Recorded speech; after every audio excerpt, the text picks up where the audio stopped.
கர்த்தருடைய பரிசுத்த நாமத்திற்கு ஸ்தோத்திரம். இன்னைக்கு நம்ம கொலோசியர் 3வது அதிகாரம் 11வது வசனத்தை தியானிக்க இருக்கிறோம். கொலோசியர் 3:11. ஜெபத்தோடு இந்த செய்திக்குள்ளே கடந்து செல்லும். சாரோனின் ரோஜா இவர், பரிபூரண அழகுள்ளவர், அன்பு தோழன் என்பேன், ஆற்றும் துணைவன் என்பேன், அன்பு தோழன் என்பேன், ஆற்றும் துணைவன் என்பேன், இன்ப நேசரை நான் காண்டேன், இன்ப நேசரை நான் காண்டேன். காடானாலும் மேடானாலும் கர்த்தரின் பின்னே போக துணிந்தேன், காடானாலும் மேடானாலும் கர்த்தரின் பின்னே போக துணிந்தேன். சீயோன் வாசியே தளராதே, அழைத்தவர் என்றும் உண்மையுள்ளவர், சீயோன் வாசியே தளராதே, அழைத்தவர் என்றும் உண்மையுள்ளவர், ஆண்பின் தேவன் மறக்க மாட்டார், ஆறுதல் கரங்களால் அணைக்கின்றார், ஆண்பின் தேவன் மறக்க மாட்டார், ஆறுதல் கரங்களால் அணைக்கின்றார். சாரோனின் ரோஜா இவர், பரிபூரண அழகுள்ளவர், அன்பு தோழன் என்பேன், ஆற்றும் துணைவன் என்பேன், அன்பு தோழன் என்பேன், ஆற்றும் துணைவன் என்றேன், இன்ப நேசரை நான் காண்டேன். மலைகள் பெயர்ந்து போகலாம், குன்றுகள் அசைந்து போகலாம், மலைகள் பெயர்ந்து போகலாம், குன்றுகள் அசைந்து போகலாம், மாறா தேவனின் புது கிருபை காலைதோறும் நமக்கொண்டு, மாறா தேவனின் புது கிருபை காலைதோறும் நமக்கொண்டு. சாரோனின் ரோஜா இவர், பரிபூரண அழகுள்ளவர், அன்பு தோழன் என்பேன், ஆற்றும் துணைவன் என்பேன், அன்பு தோழன் என்பேன், ஆற்றும் துணைவன் என்பேன், இன்ப நேசரை நான் காண்டேன். நேசரை அறியா தேசம் உண்டு, பாசமாய் செல்ல யார்தான் உண்டு, நேசரை அறியா தேசம் உண்டு, பாசமாய் செல்ல யார்தான் உண்டு, தாகமாய் வாழும் கர்த்தருக்காய் சிலுவை சுமந்து பின் செல்வான் யார், தாகமாய் வாடும் கர்த்தருக்காய் சிலுவை சுமந்து பின் செல்வான் யார். சாரோனின் ரோஜா இவர், பரிபூரண அழகுள்ளவர். இயேசுவே நாமத்தினாலே ஜெபங்களை பிதாவே, ஆமென். கர்த்தருடைய பரிசுத்த நாமத்திற்கு ஸ்தோத்திரம். Leela praise lord, Arokiaraj brother praise lord. நீங்க நம்ம கொலோசியர் 3வது அதிகாரம் 11வது வசனத்தை தியானிக்க இருக்கும். கொலோசியர் 3:11 வாசிக்கோமா. அதிலே என்ன புது சிருஷ்டியிலே கிரேக்கன் என்றும் யூதன் என்றும் இல்லை, விருத்த சேதம் உள்ளவன் விருத்த சேதம் இல்லாதவன் ஒன்றும் இல்லை, புறஜாதியர் என்றும் புற தேசத்தான் ஒன்றும் இல்லை, அடிமை என்றும் சுயாதீனன் ஒன்றும் இல்லை, கிறிஸ்துவே எல்லாரும் இருக்கிறார், கிறிஸ்துவே எல்லாரும் இருக்கிறார். பவுல் வித்தியாசமான கேட்டகரியை சொல்லிட்டே இருக்கார். அதுல ஒவ்வொரு கேட்டகரியும் பார்க்கும்போது கிரேக்கன், இந்த கிரேக்கன் தான் ஆளுகை செய்கிறவர்கள். நீ ஆளுகை செய், பவரை வச்சுக்கோ, நீ சீசராகவே இரு, ஆனாலும் கிறிஸ்து தான் எல்லாவற்றிலும் எல்லாம் இருக்கிறார். கிரேக்கன் தான் டாப். ரெண்டாவது யூதன். ஏன் யூதனை சொல்கிறான்னா, அவங்க என்ன நினைச்சாங்கன்னா, எங்களுடைய முற்பிதாக்களின் தேவன் எங்கள் தேவன், ஆபிரகாமின் தேவன் எங்கள் தேவன், ஈசாக்கின் தேவன் எங்கள் தேவன், யாக்கோபின் தேவன் எங்கள் தேவன், அப்படி ஒரு பெருமையா இருக்காங்களே. இருக்கட்டும் ஒரு பக்கம், ஆனா கிறிஸ்து தான் எல்லாவற்றும் உள்ளவர். விருத்த சேதம் உள்ளவன் விருத்த சேதம் உள்ளவர். இது ஒரு பெரிய அவங்களுக்கு ஒரு அடையாளம். சவுல் ராஜா மறிக்க போறான், என்ன சொல்றான் அப்படின்னு கேட்டீங்கன்னா, இந்த விருத்த சேதம் கையில நான் மறிக்க கூடாது, அந்த பிலிஸ்தீனுடைய கையில மறிக்கக்கூடாது, நீ என்னை கொன்று போடு அப்படின்னு சொல்றான். அந்த அளவுக்கு அவங்களுக்கு ஒரு அருவருப்பு நிறைந்தது புறஜாதியார். அடுத்து பாருங்க, அடிமை சுயாதீனர். அடிமை, இன்னைக்கு இந்த அடிமைங்கிற ஒரு கான்செப்ட்ல இருந்து நான் அந்த செய்தி சொல்றேன். அடிமை, ஒரு தேசம் அடிமையா போச்சு. அடிமையா போன ஒரு தேசத்துல நம்பிக்கை இல்லாத நிலைமை அவருக்கு. நம்பிக்கை இல்லாத நிலைமையில ஆண்டவர் ஒரு அடிமையாக இருந்த ஒரு தீர்க்கதரிசிட்ட ஆண்டவர் பேசுகிறார். அதான் இன்னைக்கு செய்தி. அடிமை. யார் அடிமையா இருக்கிறார்? எசேக்கியா தீர்க்கதரிசி அடிமையா இருக்கிறார். வாசிப்போம். எசேக்கியேல் 1வது அதிகாரம் 1வது வசனம். 30ஆம் வருஷம் 4ஆம் மாதம் 5ஆம் தேதியிலே நான் கேபார் நதி அண்டையிலே சிறைப்பட்டவர்கள் நடுவில் சிறைப்பட்டவர்கள் அடிமை. இதுல இருந்தா நம்ம செய்தியை பார்க்க போறோம். இன்னைக்கு ஆண்டவர் என்ன செய்ய விரும்புகிறார் அப்படின்னு கேட்டீங்கன்னா, அவர் தான் உலகத்தை துவங்கினார். அவர் தான் முடிக்க போகிறார். உலகத்தை தோன்றி முடிக்க செய்தவர்கள் ஒவ்வொன்றும் கரெக்டா செய்யணும்னு எதிர்பார்க்கிறார். இப்ப ஒரு கற்பனை கதை எழுதுகிறவன் என்ன செய்வான் அப்படின்னு கேட்டீங்கன்னா, ஒருத்தருக்கும் ஒரு வழக்கம். கவிஞர் கண்ணதாசன் நீங்க பாத்தீங்கன்னா, அவருக்கு மது தேவை. அந்த மது போதையில அவர் கவிதைகள் எழுதுவார் கட கட கட கடன. ஆனா நம்முடைய ஆண்டவர் அப்படிங்கிறது யூகித்து நீ செய்யக்கூடாது. ஆண்டவர் சொல்றத அப்படி செய்ய. இதுக்காகத்தான் ஆண்டவர் மோசைய மலைக்கு கூட்டிட்டு போறார். அங்க இப்படித்தான் ஆசரிக்க கூடாது. லத்து பிரத் எதது எங்க இருக்கு உன்னுடைய ஐடியாவே உள்ள வரக்கூடாது. அது போல நம்மை குறித்து இந்த ஒரு ஆசிரியர் போடுறதுக்கு எவ்வளவு பர்டிகுலரா இருந்தாரோ நம்மை குறித்து நம்ம வசனத்துல பார்த்தோம். வித்தியாசமான கேட்டகரி இருக்காங்க. யூதன், கிரேக்கன், விருத்த சேதம் உள்ளவன், அடிமை, இதெல்லாம் டிஃபரெண்ட் கேட்டகரி. ஆனா எல்லாரையும் குறித்து ஆண்டவர் ஒரு பிளான் வச்சிருக்காங்க. அதான் பந்தய பொருள். அந்த பந்தய பொருளை இழந்து போய்விடாம இருக்கிறதுக்கு ஆண்டவர் ஒரு நோக்கம் வைத்திருக்காரு. அந்த நோக்கத்தை தான் நம்ம இன்னைக்கு பார்க்க இருக்கோம். சரி, இப்ப நம்மளுடைய வாழ்க்கையில முதலாக இங்க என்ன செய்ய இருக்கிறாருன்னா, எசேக்கியேல் 1வது அதிகாரத்துல ஆண்டவருக்கு ஆசைனா மகிமையை காட்ட, பரலோக மகிமையை காட்டுறது. அதனால எசேக்கியேலுக்கு எதை காட்டுனா சொகுசா நேரத்தை காட்டுறாங்க. அந்த சொகுசா நேரம் யாருன்னா நம்முடைய ஆண்டவராகிய இயேசு கிறிஸ்து. பாருங்க 26வது வசனம். சிங்காசனத்தின் மேல் ஒரு மனுஷ சாயலுக்கு ஒத்த, இந்த மனுஷ சாயலுக்கு ஒத்த இருக்கிறத எல்லாவற்றுக்கும் எல்லாம் இருக்காரு. இந்த மகிமைக்கு உள்ள இருக்கிறது நம்முடைய ஆண்டவராகிய இயேசு. அவர் தான் அடிமையா இருந்தாலும் சரி, சிவாதங்க நான் தான் உனக்கு அப்படின்னு சொல்லி நமக்கு விளக்குறார்.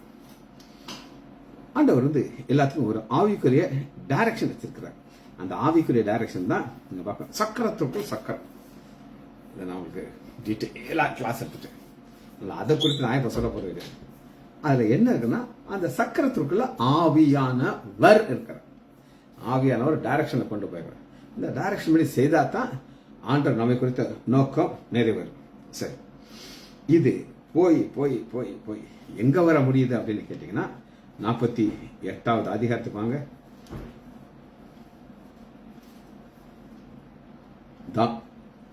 எசேக்கியேல் 48வது அதிகாரம் 35வது வசனம். யெகோவா ஷம்மா என்று பெயர். யெகோவா ஷம்மாங்கிறதுக்கு லார்ட் இஸ் ஆல்வேஸ் தேர். எப்பயும் அவர் இருக்கிறார். Lord is always there. திரும்ப சொல்றேன் உங்களுக்கு. ஆண்டவர் எல்லாத்துக்கும் ஒரு திட்டம் வச்சிருக்கிறார். அந்த திட்டத்தை யாருக்கு விளக்காரான்னா, எசேக்கியா ராஜா கிடையாது, தீர்க்கதரிசி. எசேக்கியா தீர்க்கதரிசிக்கு ஃபர்ஸ்ட் ஒரு மகிமையை காட்டுகிறார், பரலோக மகிமையை. இந்த பரலோக மகிமையை எங்க வர போகுது அப்படின்னு கேட்டீங்கன்னா, யெகோவா ஷல்லோம்ங்கிறது வர அது போயிடுச்சு. சரி, 1வது அதிகாரம் 3வது வசனத்தை வாசிப்போம். எசேக்கியேல் 1:3. 5ஆம் தேதியிலே கல்தேயர் தேசத்துள்ள கேபார் நதி அண்டை உள்ள பூசி என்னும் ஆசாரியனுடைய குமாரனாகிய எசேக்கியேலுக்கு கர்த்தர் கொடுத்த வார்த்தை உண்டாகி, இது அதே நாள், சேம் பிளேஸ், சேம் இரவு. என்ன சம்பவிக்க போகுதுன்னா, கேபார் நதி அண்டை பூசி என்னும் ஆசாரியனுடைய குமாரனுக்கு கர்த்தருடைய வார்த்தை உண்டாகி. இதுக்கு இவ்வளவு டீட்டெயில் ஆண்டவர் கொடுத்திருக்கிறார் அப்படின்னு நீங்க கேட்டீங்கன்னா, பூசி என்கிற ஆசாரியனுடைய குமாரன். சரி, இதான் நம்ம சொல்றோம். ஆசாரியன் யார் அப்படின்னா, தேவ ஆலயத்தில் இருப்பார், பலி செலுத்திக் கொண்டிருப்பார். இந்த பலி செலுத்துறதுக்கு கர்த்தருடைய வார்த்தை உண்டாகிங்கிற வார்த்தை நீங்க கவனமா கேட்கணும். கர்த்தருடைய வார்த்தை யாருக்கு உண்டாகணும், யாருக்கு உண்டாக தேவையில்லைன்னா ஆசாரியனுக்கு தேவையில்லை. ஏன் அப்படின்னு கேட்டீங்கன்னா, அவன் ரொட்டீன் ஒரு ஒர்க் பண்ணணும். அவன் போன உடனே ஒரு ஆடை கொண்டு வருவாங்க அல்லது மாடை கொண்டு வருவாங்க. இந்த ஆசாரியன் கேட்கணும், என்ன பாவம் செஞ்ச, அவன் இந்த ஆசாரியன்ட்ட செஞ்ச பாவத்தெல்லாம் சொல்லணும். அப்படியா, உன் கையை தூக்கி அந்த ஆடு மேலே வை. ஆடு பாம்போல நின்றுட்டு இருக்கும். தலையில் கை வச்ச உடனே இருந்து பலி செலுத்துவார். அந்த ரத்தத்தை எடுத்து அந்த ஆடை பீஸ் போட்டு ஆண்டோடைய சமூகத்தில் அதை தகனிப்பார். இது ஒரு ரொட்டீன் ப்ரொசீஜர். நாங்கள் ஓபியில் உட்காந்து பேசுறதை பார்க்கணும், கட கட கட பண்ணிக்கிட்டே இருக்கணும். இது எந்த வித கர்த்தருடைய வார்த்தையும் தேவையில்லை. இதற்கு தேவை என்ன அப்படின்னு கேட்டீங்கன்னா, எப்படி செய்யணுங்கிறதுக்கு மோசே பிரமாணத்தில் எழுதி கொடுத்தாங்க. லேவியாரத்தில் ஃபுல்லாக எடுத்து வாசிங்கன்னா எல்லாம் லேவியாரத்தில் இப்படி செய்யணும், இப்படி செய்யணும், இப்படி செய்யணும். அந்த கொழுப்பு எல்லாத்தையும் தகனிக்கணும், அந்த குண்டிக்காயெல்லாம் தூக்கி எரிச்சிடணும். இதெல்லாம் இருக்குது. ஒன்று நீங்கள் படித்து செய்யணும். இல்லைன்னா என்ன செய்தா போதும் அப்படின்னு கேட்டீங்கன்னா, என்ன செய்தா போதும் கேட்டீங்கன்னா பார்த்து செய்யலாம். சரி, ஃபர்ஸ்ட் முதல் வசனத்துல நான் சிறைப்பட்டவர்கள் நடுவில் இருக்கும்போது, நான் சிறைப்பட்டவர்கள் நடுவில். அப்ப சிறைப்பட்டிருக்கிற ஒரு கூட்டம் இருக்கிறாரு, அதுல நடுவில் யாரை வச்சிருக்கிறாரு? ஆண்டவர் என்ன தன்னுடைய காரியத்தை செய்ய நினைக்கிறாரோ. சரி, இது சென்ட்ரா இருக்கிறார். இது எதற்காகனா எல்லாம் இழந்து போனது போல இருக்கும். இது எங்க இருக்கணும்? தேவாலயத்தில் இருக்கணும், பலி செலுத்திட்டு இருக்கணும். ஆனா எங்க இருக்கிறாரு? சிறைப்பட்ட இடத்துல இருக்கிறார். இதுதான் நம்முடைய நிலைமை. கொலிசியர்ல அருமையாக நீங்க பாத்தீங்கன்னா எல்லாம் ஸ்மூத்தா போகுது. ஆனா திடீர்னு பவுல் பாக்குறாரு, எல்லாமே இழந்து போயிட்டாங்க. எதை இழந்தாங்க? பந்தய பொருள் இழந்துட்டாங்க. மாய்மாலான காரியத்தை பற்றி கொண்டிருக்கிறாங்க, இழந்து போறாங்க. இந்த நேரத்துல பவுல் சொல்கிறாரு, ஒரு கூட்டத்தை காட்டுறாரு. இந்த கூட்டத்தை எப்படி காட்டுறா? டிவைட் பண்ணி காட்டுறாரு. ஒண்ணுக்கு ஒண்ணு சம்பந்தம் இல்லாத கூட்டங்க. எப்படி சம்பந்தம் இல்லாத கூட்டம்ன்றது திரும்ப வசனத்து மூலம் உங்களுக்கு நான் சொல்றேன். கொலைசீர் 3:11 கிரேக்கனுக்கு யூதனுக்கு சம்பந்தம் இருக்கா? சம்மதம். கிரேக்கன் வேற, யூதன் வேற. அவங்க கலாச்சாரம் டோட்டலா டிஃபரெண்ட். அப்படிப்பட்ட ரெண்டு சம்பந்தம் இல்லாத கூட்டத்தை ஒன்னா வைக்கிறாரு ஆண்டவர். விருத்த சேதம் உள்ள விருத்தசேதம், இது ரெண்டு சம்பந்தம் இல்லாத கூட்டம். அதையும் எங்க வைக்கிறாரு? சபைக்குள்ள வச்சிருக்காரு. புரஜாதியான் அடிமை. இந்த அடிமைங்கிறது என்ன அப்படின்னு கேட்டீங்கன்னா, எந்த ஒரு உரிமையும் இல்லாதவன். ஆனா அவனுக்கு என்ன ஆசீர்வாதம் அப்படின்னு கேட்டீங்கன்னா, கிறிஸ்துவே எல்லாரும் இல்ல, கிறிஸ்துவே. அந்த கிறிஸ்துவை அவங்க பற்றதை விட்டுட்டாங்க. அதெல்லாம் பிரச்சனை. அது போல வித்தியாசமான கூட்டம் இருக்கிறது வரை இங்கே நம்ம பார்க்கணும், டிஃபரன்ஸ் கூட்டம் இருக்குது. இப்ப நம்மளுடைய வாழ்க்கையில எல்லாம் நம்ம இழந்து விட்டது போல இருக்கும். ஆனா ஆண்டவர் இழந்து போன இடத்துல தன்னுடைய வல்லமையை காட்டுறார். ஒரு உதாரணத்துக்கு ஒரு சம்பவத்தை நாம காட்டுறோம், எடுத்துக்கொள்ளுமா? அப்போஸ்தலர் 27வது அதிகாரம். எல்லாம் இழந்து போயிடுச்சுங்க, எதுவுமே கிடையாது. 27வது அதிகாரம். பவுல் கப்பல்ல பிரயாணப்பட்டு இருக்கிறார். யூரோக்ளேன்ங்கிற காற்று அடிக்குது, கொடுங்காற்று அடிக்குது. எல்லாம் போயிடுச்சு. ஆனா என்ன சொல்றதா பாருங்க, 22வது வசனம். ஆகிலும் திடமனதா இருங்க. இங்க திடமனதா, எசேக்கியேலுக்கு திடமனதா இருப்பா. ஏன்னா என்னுடைய கரம் உன் மேல வரப்போகுது. எல்லாம் இழந்தது போல இருக்கு உனக்கு, உங்களுக்கு தைரியம் சொல்கிறேன். இந்த தைரியம் சொல்றதுதான் ஆண்டவர் பார்க்கிறாரு. எல்லாம் இழந்து போனாலும் நான் இருக்கேன் உனக்கு தைரியம் சொல்றதுக்கு. அதுபோல இந்த எசேக்கியேல் நீங்க வாசிக்கும் போது அவங்க சிதறி போயிட்டாங்க. எல்லாரும் 12 கோத்திரமும் சிதறி போயிடுச்சு.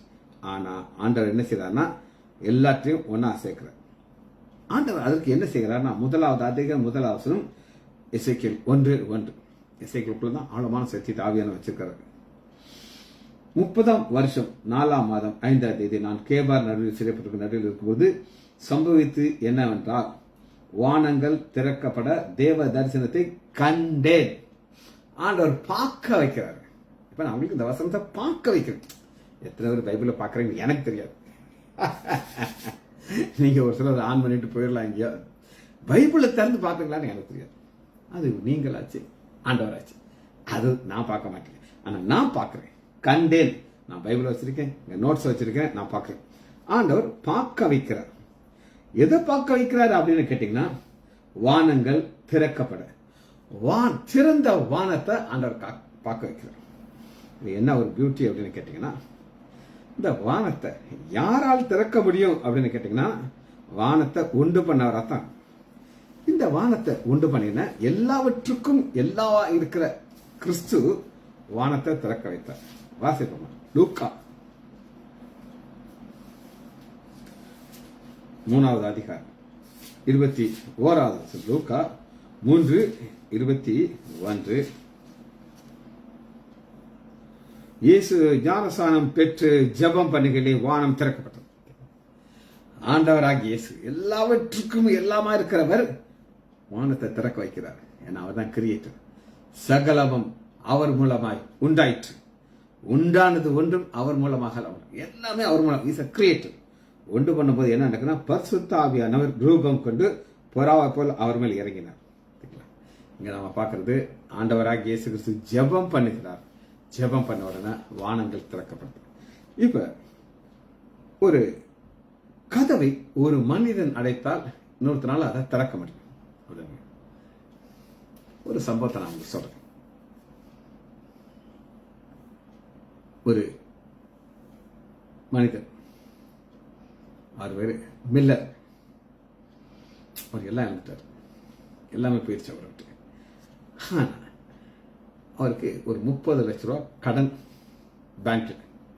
பேங்க் எல்லாம் என்ன செஞ்சாங்க, சீல் போட்டு போயிட்டாங்க. சீல் இருக்கு வீட்டுக்கு முன்னாடி. இப்ப அவருடைய பிரதர்லாம், என்னுடைய ஃப்ரெண்ட், அந்த 30 லட்ச ரூபா பேங்க்ல கட்டிட்டார். இவர் ரொம்ப பணத்தை ரொம்ப கேர்ஃபுல்லா இருப்பார். ஆனால் பணத்தை கட்டிட்டார். கிட்டின உடனே பேங்க்ல இருந்து அதை திறக்கிறதுக்கு ஆள் வந்துட்டாங்க. இந்த நேரத்தில் அவர் ஒரு ஆள்கிட்ட 10 லட்ச ரூபா அவருடைய மாவட்டம் வாங்கிட்டார். இந்த வீடை தரேன்னு சொல்லிட்டு எழுதி கொடுத்துட்டார். அவர் உள்ள ஒரு ஆளை வச்சிருக்கிறார். இது ஏன் வீடுன்னு சொல்றது. இந்த நேரத்தில் அவரை வெளியில் தள்ளிட்டு தான் சீல் போட்டாங்க. இப்போ அவரும் உள்ள வரதுக்கு ரெடியா இருக்கார். இப்போ எங்களுக்கு தெரிஞ்ச வக்கீல் என்ன சொல்றாரு அப்படின்னு கேட்டீங்கன்னா, மில்லர் இப்போ இருக்கிற பொசிஷன்ல அந்த சீலை திறந்து உள்ள யார் போறாங்களோ அவங்களுக்கு தான் அந்த வீடு சொந்தம். இவர் அந்த நேரத்தில் அப்ப ஆண்டவருக்குள்ள இருந்தாரு. ஜோம் பண்ணுவாரு. நாங்கெல்லாம் போய் ஜோம் பண்ணுவோம். கடைசியில் என்ன நடந்துச்சுன்னா, இந்த ஒரு எதிர்பார்ட்டி அங்க ரெடியா நிக்கிறாங்க உள்ள போறதுக்கு. அந்த இன்ஸ்பெக்டர்கிட்ட, சார் அவங்க உள்ள வந்துடணும்னா எங்களுக்கு ப்ராப்ளமா இருக்கும் சார். அவன் யாரு? இந்த இன்ஸ்பெக்டர் ஒன்று என்ன செஞ்சாரு, டேய் நீங்களாம் யாரா வேன்ல ஏறுங்க அப்படின்னாரு. வேன்ல ஏறுங்கன்னு சொன்னோம். அப்படி எஸ்கேப் ஆயிட்டாங்க. இப்போ வீட்டை திறக்கிறாங்க.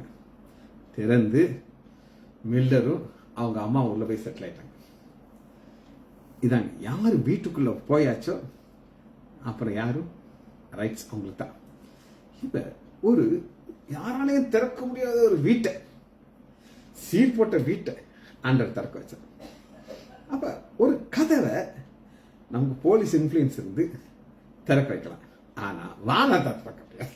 அதான் சொல்றேன், வானத்தை திறக்கிறதுக்கு அதை கிரியேட் பண்ணவர் தான் முடியும். அப்ப ஆண்டவர் என்ன சொல்லுகிறார் அப்படின்னு கேட்டீங்கன்னா, எல்லாம் மூடப்பட்டு ஒரு அடிமைத்தனத்தில் இருக்குதா, திடீர்னு ஒன்று நடக்கும். அது திடீர்னு நடக்கிறத நீ பார்க்கணும். அதனாலதான் தேவதர்சிலை கண்டேன் ஆண்டவரை பார்க்க வைக்கிறார். இவ்வளவு நேரம் இந்த எசேக்கியா எதை பார்த்துட்டு இருக்காரு, சுத்தி இருக்கிறத பார்க்கிறார். ஸோ நாங்க எங்க இருக்கிறோம்? கேபார் நதி என்று இருக்கிறோம். ஐயா எவ்வளவு வருத்தமான நிலையில இருக்கணும்.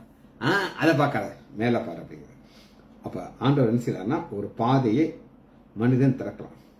பாதையை திறக்கிறது குறித்து ஒரு சம்பவத்தை உங்களுக்கு சொல்றேன். எனக்கு தெரிஞ்சு ஒரு பாதை பல வருஷமா யூஸ் பண்ணிட்டு இருக்காங்க. அது ட்ரெஸ் பாஸ் அப்படின்னு சொல்லுவாங்க. ட்ரெஸ் பாஸ் உங்களுக்கு தெரியும் இல்லையா? அதாவது சொந்த ப்ராப்பர்ட்டியா இருக்கும், மற்றவங்க அது வழியா போகக்கூடாது. ஆனா பல வருஷங்கள் தலைமுறையாக போயிட்டு இருந்தாங்க. இப்ப அது வழியா போனா இந்த ப்ராப்பர்ட்டிக்கு வேல்யூ குறையும். இப்போ கோர்ட் கேஸ் போட்டு என்ன செய்வாங்கன்னா, இந்த பாதையை அடைக்கிறதுக்கு ஆர்டர் கேட்பாங்க. அவன் என்ன சொல்லுவான்னா, எங்களுக்கு நாங்கள் தலைமுறையாக அதை யூஸ் பண்ணிருக்கோம், எங்களுக்கு உரிமை வேணும் அப்படின்னு கேட்பாங்க. அப்போ ஜட்ஜி கையில் இருக்குது உரிமை கொடுக்கறதும் அதை லாக் பண்றதுக்கும். இது மனுஷனால் முடியும். ஆனா பரலோகத்தை திறந்து விடுறது தேவனால் மாத்திரம் தான் முடியும்.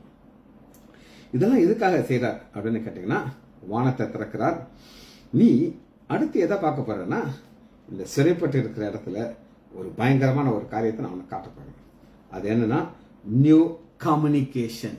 புதிய தொடர் கேட்டுக்கோங்க. இவ்வளவு நேரம் எசேக்கியேல் இங்க பார்க்கிறாரு, அங்க பார்க்கிறாரு, தன்னை பார்க்கிறாரு, ஆனா மேல பார்க்கல. ஒரு பரலோகத்துடைய ஒரு கனெக்ஷன் வரப்போகுது. இந்த பரலோகத்துடைய கனெக்ஷன் தான் முதல் அதிகாரத்தில் ஒரு மகிமையா பார்க்கணும். ஃபர்ஸ்ட் அந்த பரலோக மகிமை எப்படி பார்க்கணும்னா, ஒரு கலர், சொகுசா கலர். 4வது சொல்றாங்க, இதோ வடக்கே புசல் காற்று, வடக்கே பெரிய மேகம், அத்தோடு கலந்த அக்கினி. இதெல்லாத்தையும் எங்க பார்க்கிறாரு? இதை பார்க்கறதற்கு வானத்தை திறக்கிறார். இந்த வானம் மூடி இருந்தா இதை பார்க்க முடியாது. இதெல்லாம் எதுக்காக கொடுக்கிறாரு அப்படின்னு கேட்டீங்கன்னா, ஒரு புதிய ஏற்பாட்டுக்குள்ள வந்து நம்ம விசுவாசித்து நடக்கணும். கண்டால விசுவாசித்து. ஆனா அதே புதிய ஏற்பாட்டில் வெளிப்படுத்துதல யோவானுக்கு காட்டுறாரு. 3 வகையான கரையத்தை காட்டுறாரு. சத்தத்தை கேட்க வைப்பார், பார்க்க வைப்பார், பேசுவார். இவ்வளவு அது நடக்குது. எதுக்காக நடக்குது? நீ போற இடம். உலக எப்ப துவங்குது, எப்ப முடிய போகுது, எல்லாமே வெளிப்படுத்துதல் இருக்கு. அதையும் ஆண்டவர் காண செய்கிறார். நான் கண்டேன். சரி, இது நம்மளுடைய வாழ்க்கையில ஒவ்வொரு நாள் நடந்துகிட்டே இருக்கு. அப்படி நடந்துட்டு இருக்கிற அதே நாள் 5ஆம் தேதியில தான் மற்ற காரியத்தை நம்ம பார்க்கறோம். இந்த பூசிங்கிற ஆசாரியன் என்ன செய்யணும் அப்படின்னு கேட்டீங்கன்னா, வாசிப்பாங்க, எசேக்கியேலுக்கு கர்த்தருடைய வார்த்தை உண்டாகி, ஆசாரியனுடைய குமாரனுக்கு கர்த்தருடைய வார்த்தை. ஏற்கனவே சொன்னேன், திரும்ப சொல்றேன். ஆசாரியன் வேலை என்ன அப்படின்னு கேட்டீங்கன்னா, தேவாலயத்துக்குள்ள போகணும். உட்கார டைம் இருக்காது, நடந்துகிட்டே இருக்கும். பலி செலுத்த வந்துகிட்டே இருக்கணும், பலி செலுத்திக்கிட்டே இருக்கணும், பலி ரொட்டீனா நடந்துகிட்டே இருக்கும். அவனுக்கு கர்த்தருடைய வார்த்தையே தேவையில்லை. என்ன தேவை அப்படின்னா, ஒரே ஒண்ணுதான் தேவை, பலி செலுத்துறது எப்படின்னு தெரியும். அந்த டெக்னிக் தெரிஞ்சா போதும், எல்லாத்தையும் முடிச்சிடலாம். ஆனா இங்க எசேக்கியேலுக்கு ஆண்டவர் சொல்றாரு, எப்பா நீ ரொட்டீனா ஆசாரியனுடைய மகன் தான், ஆனா நீ அழைக்கப்பட்டவன். கேட்டீங்களா? அழைக்கப்பட்டவர்கள் ஒரு கூட்டம் இருக்காங்க. அந்த அழைக்கப்பட்டவர்களுக்கு ஆண்டவர் வித்தியாசமான பாதையை வச்சிருப்பார். அவங்களுக்கு தெரியாது நீ எந்த பாதையில போவ, நீ எப்படி போவன்னு சொல்லி. இந்த பாதையில நம்ம பார்க்கணும். ஒரு ஊழியக்காரர் பத்தி உங்களுக்கு சொல்லியிருக்கேன், சாம் ஜெபத்ரி. சாம் ஜெபத்ரி, அவருக்கு தெரியாது அவர் அழைக்கப்பட்டவன். அவங்க அப்பா அப்படி ஒரு பக்கா கிறிஸ்தவர். ஆனா சென்னையில் இன்கம் டேக்ஸ் ஆஃபீஸில் அவருக்கு வேலை கிடைச்சிச்சு. இன்கம் டேக்ஸ் ஆஃபீஸில் வேலை கிடைச்சோடனே அவருடைய வாழ்க்கை ஃபுல்லாக உலக பிரகாரமாக போயிடுச்சு. நிறைய காசு. ஒரு லாட்ஜில் இருப்பார், துணிகரமான பாவத்தில் வாழ்ந்துட்டு இருந்தார். அவருடைய சகோதரி சொன்னா அதை அவர் கேட்க மாட்டார். அதனால ஒரு பர்டிகுலர் ஒரு அம்மா, அந்த அம்மா யார் அப்படின்னு கேட்டீங்கன்னா, தன்னுடைய திருமணமாகி கர்ப்பமாகறாங்க. கர்ப்பமாகி ஒரு குழந்தை பிறக்கிறதுக்கு முன்னாடி கணவன் இறந்துடுறாங்க.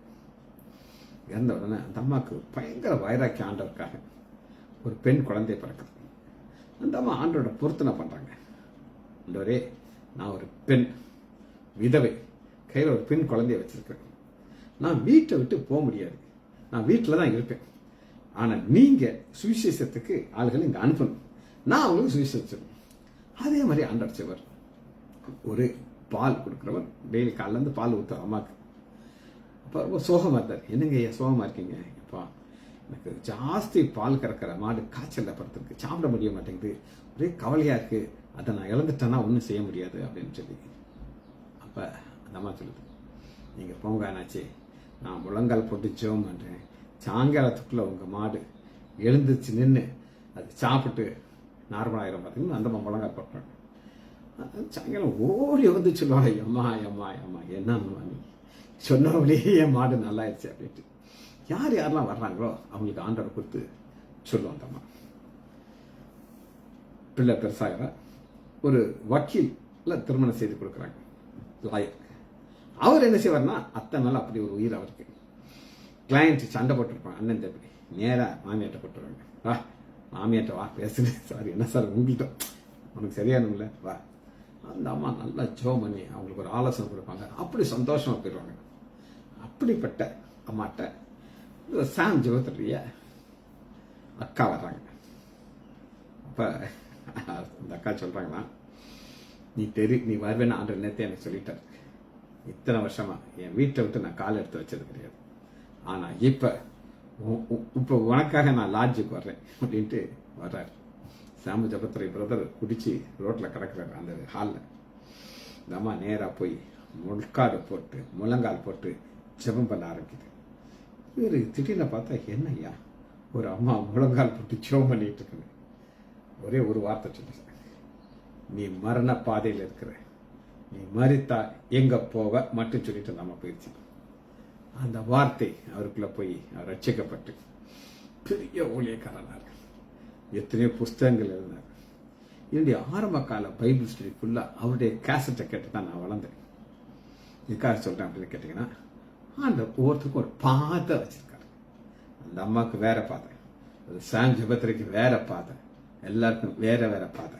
இப்படிப்பட்ட பாதையில போகும்பொழுது ஆண்டவருடைய கரம் அமர்த்து. அதனால்தான் ஆண்டவர் சொல்றாரு, நீ ஒரு ஆசாரியன், ஆனா நான் உன்னை தெரிந்து கொண்ட ஊழியம் வேற. நீ எதை பார்த்து செய்ய முடியாதுன்னா, மோசே எழுதிய லேவியாகம பார்த்து நீ செய்ய முடியாது, என் சத்தத்தை கேட்டதான் நான் செய்யும். அதனாலதான் கர்த்தருடைய வார்த்தை உண்டாகி, கர்த்தருடைய வார்த்தை உண்டானா, இப்ப இவருக்கு ஆலயத்தில் இருந்தவர் இப்ப அந்த கடைசி அதிகாரத்துல 4 அதிகாரத்துல பாத்தீங்கன்னா 1000 வருஷம் வர ஆலயத்தை குறித்து ஆண்டவர் காட்டார். இவருக்கு பாத்தீங்களா, என்னால எருசலேமில் இருக்கிற ஆலயத்தில் ஊழியம் செய்ய முடியலையேன்றாரு. கவலைப்படாதப்பா, என் வார்த்தை உனக்கு 1000 வருட அரசாட்சியில என்ன ஒரு ஆலயம் அதை உனக்கு காட்டுவேங்கிறார். ஆண்டுடைய கரம் அங்கே அமர்ந்து அவரை கொண்டு போகுது. அந்த கரம் அவர் எங்க கொண்டு போகுது அப்படின்னு கேட்டீங்கன்னா, எடுத்துக்கொள்ளாம 37வது அதிகாரத்துக்கு வருவோம். கர்த்தருடைய கை என்மேல் அமர்ந்து. கர்த்தருடைய கை அப்படின்னா என்ன அர்த்தம் அப்படின்னு கேட்டீங்கன்னா, வழக்கமாக ஒரு ஊழியம் செய்யற ஒருத்தருக்கு என்ன இருக்கும் அப்படின்னு கேட்டீங்கன்னா, ஒரு ஒரு சப்ப பிரதான ஆசாரியர் ஆரம்பிச்சிருக்காங்க. இவர் தலையில அபிஷேக தைலத்தை தான் ஊற்றுவாங்க, அந்த கரம் அமராது. ஆனா பாருங்க 37வது அதிகாரம், கர்த்தருடைய கை என்மேல் அமர்ந்து கர்த்தனை ஆவிக்குள்ளாகி ஒரு எலும்புகள் நிறைந்த ஒரு பள்ளத்தாக்கு கொண்டு போயிடும். இந்த எலும்புகள் நிறைந்த பள்ளத்தாக்குல ஆண்டவர் எதை காட்டுகிறார் அப்படின்னு கேட்டீங்கன்னா, வாசிப்பாங்க 12வது. ஆகையால் நீ தீர்க்கதரிசனம் உரைத்து அவர்களோடு சொல்ல வேண்டியது என்னவென்றால், என்ன சொல்லணும் அப்படின்னு கேட்டீங்கன்னா, ஆண்டவர் எதை சொல்றாரு கேளுங்க. இதோ என் ஜனங்களே, நான் உங்கள் பிரேத குழிகளை திறந்து உங்கள் பிரேத குழியிலிருந்து வெளிப்படுத்துவேன். இஸ்ரவேல் தேசத்திற்கு வரும். என் ஜனங்களே, நான் உங்கள் பிரேத குழிகளை திறந்து உங்கள் பிரேத குழியிலிருந்து வெளிப்படுத்தும் நான் அறிந்து கொள்வேன். என் ஆவியை வைப்பேன், நான் உங்களை தேசத்திலே வைப்பேன். இது என்ன சொல்ற பாப்போம். ஹிட்லர் லட்சக்கணக்கான யூதர்களை கொன்னு அவங்கள அடக்கம் பண்றாங்க. இதெல்லாம் பார்த்து உலகமே ஒரு வியப்புல இருக்கு. என்னடா ஒன்னும் தெரியாது, குடும்பம் கொலை பண்றான்ட்டு. அதெல்லாம் பார்த்து எல்லாருக்கும் ஒரு பரிதாபம் வருது இஸ்ரேல் மக்கள். அதனால அவங்களுக்கு ஒரு தேசம் கொடுக்கணும்ட்டு எல்லாருக்கும் ஆச்சு, எல்லாரும் எதிர்பார்க்கும். அந்த நேரத்தில் ஒரு பெரிய ஆண்டவர் 2வது உலக வாரில் ஒரு யுத்தத்தை அனுமதிக்கிறாரு. அங்க இஸ்ரேல் இங்கிலாந்து தேசம் தோக்குறாப்புல இருக்குது, ஜெயிக்க வச்சு ஒரு தேசத்தை கொடுக்கிறாரு. அதுக்கு ஒரே ரீசன் சிம்பத்தி. அதெல்லாம் ஃபோர்த் தாட்டா பார்க்கிறோம். அதற்கு தேவைன்னா கர்த்தருடைய கரம், வார்த்தை. இந்த வார்த்தை மூலமாக உலகத்துல கடைசி நாட்களில் என்ன நடக்க போறது கர்த்தர் பாருங்க. இதை இப்படி நம்ம பார்க்கிறோம்னா, இதுல இன்னொரு காரியத்தை நம்ம காட்ட போறோம். 3வது அதிகாரம், சரி, 1 வசனம். கர்த்தருடைய வார்த்தை உண்டாகி அமர்ந்தது. ஆனா 4வது வசனத்துல இருந்து பாத்தீங்கன்னா, ஆண்டவர் பேச மாட்டேங்கிறார். பல காட்சிகளை காட்டி எப்ப பேசுறாரு அப்படின்னு நீங்க கேட்டீங்கன்னா, 28வது வசனம் கடைசி வசனத்துல பாருங்க. முகக்குப்புற விழுந்தேன், அப்பொழுது பேசுகிற அவருடைய சத்தத்தை கேட்டேன். என்ன ஒரு ஆழமான காரியம் பாருங்க. பேச ஆரம்பிக்கிறாரு, கேட்கிறாரு. ஆனா கடைசி வசனத்துல அவருடைய சத்தத்தை கேட்டேன். ஏன் சத்தத்தை கேட்டேன் அப்படின்னு சொல்றாருன்னா, 25 வசனம் முடிஞ்சிருச்சு. 25 வசனத்துல மகிமையான, யாராலையும் கற்பனை பண்ண முடியாத காட்சிகளை, பரலோக காட்சியை காட்டுறாங்க. காட்டி முடிச்சுட்டு என்ன செய்யறாரு அப்படின்னு கேட்டீங்கன்னா, அவருடைய காது திறக்கப்பட்டது. அதுக்காக என்ன செய்கிறார் அப்படின்னு கேட்டீங்கன்னா, முத கண்களை திறக்குகிறார். அடுத்து 3வது அதிகாரம் 17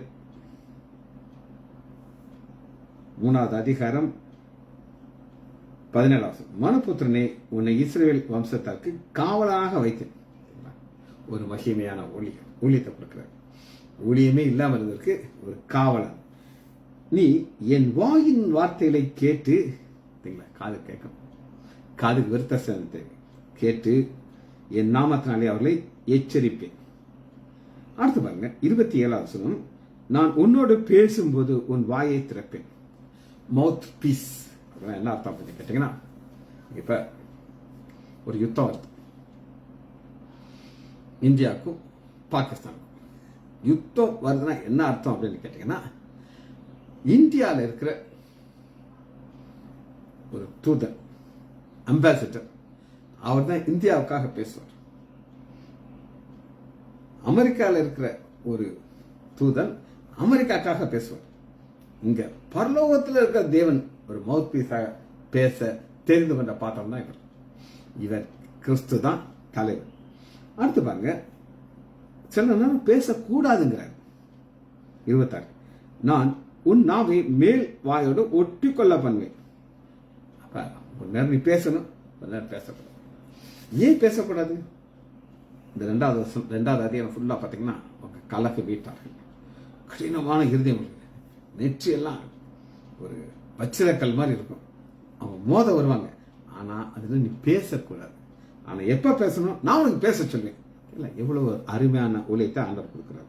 இந்த ஊழியத்தை கொடுத்து ஆண்டவர் என்ன எதிர்பார்க்கிறார் அப்படின்னு கேட்டீங்கன்னா, 2வது அதிகாரம் 1 அவர் என்னை நோக்கி, மனுபுத்திரனே, நீ உன் கால் ஊன்றி நெல். உன்னுடனே பேசு, கால் ஊன்றி நெல். ஒருத்தன் விழுந்துட்டான். விழுந்தவன் எழுந்திருப்பானா? எஸ், எழுந்திருப்பான். அவரோட சைக்கிளில் போனேன்.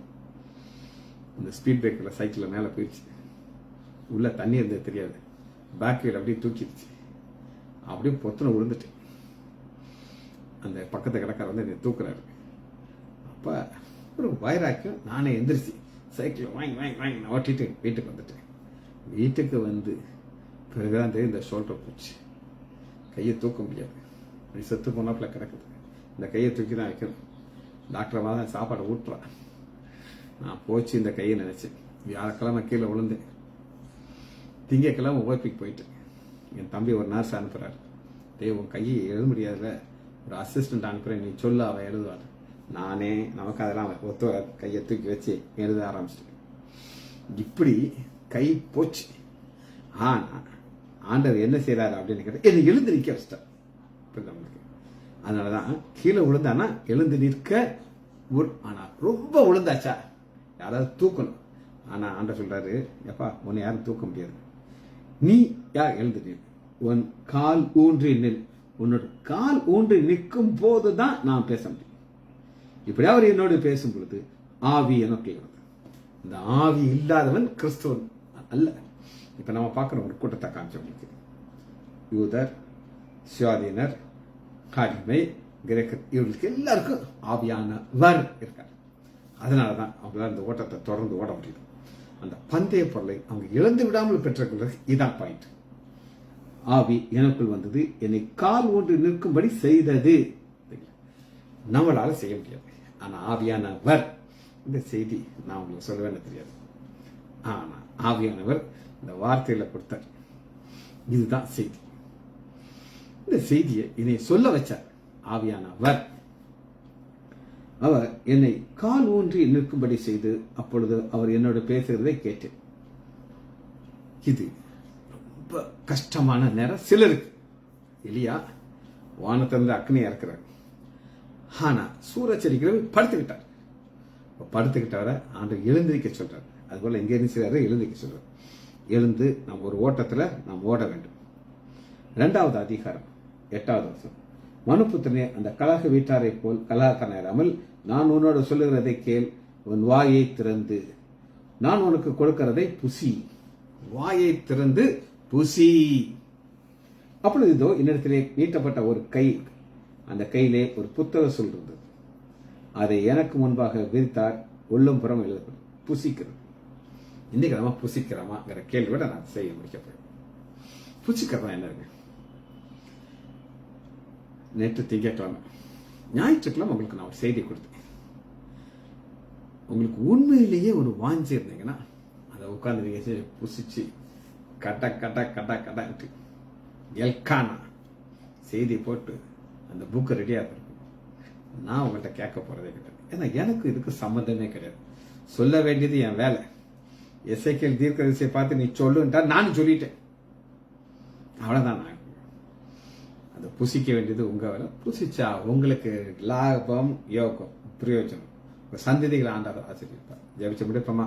மகா இரக்கமும் கிருபையும் உள்ள பிதாவே, உம்மை துதிக்கிறோம் ஐயா. எசேக்கியேல் தீர்க்கதரிசிட்டு விரிக்கப்பட்ட புஸ்தகம் எங்களின் வேதம் ஐயா. அந்த வேதத்தை நாங்கள் ரசிச்சு ருசித்து புசிக்கும் போது எங்களுக்கு பெரிய ஆசிரியத்தை வைத்திருக்கிறீர். இந்த செய்தியை தந்ததுக்காக நன்றி ஆவியானவரே. பிள்ளைகள் ஒவ்வொருவரையும் என் ஆண்டவராகிய இயேசு கிறிஸ்துவின் நாமத்தினாலே ஆசீர்வதிக்கிறேன். இயேசுவின் நாமத்தினாலே ஜெபங்களின் பிதாவே. ஆமேன், ஆமேன், ஆமேன்.